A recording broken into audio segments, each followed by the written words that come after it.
I think Jane's being recognized because she is fearless and she's resourceful. Jane is a person who gets it done. She figures it out and she gets it done. Jane is an extraordinary entrepreneur. She is a visionary. She is just totally imaginative and committed and dedicated to everything that she does. Jane brings her business experience and acumen to every situation.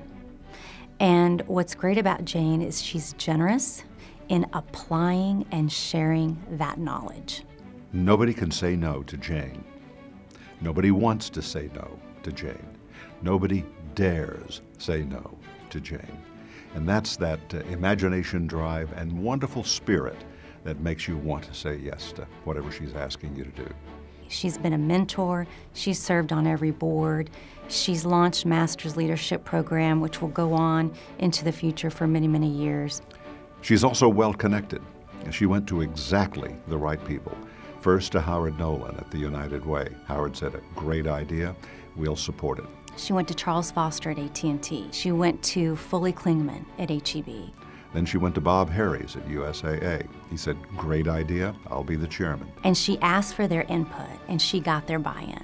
And from there, 10 years ago, Masters Leadership was founded with her as the founding chair, president, CEO, and it was her drive and vision for this concept that has created it and made it what it is today, 10 years later. And that vision led to now a very successful program that gives back to the San Antonio community every day in many ways.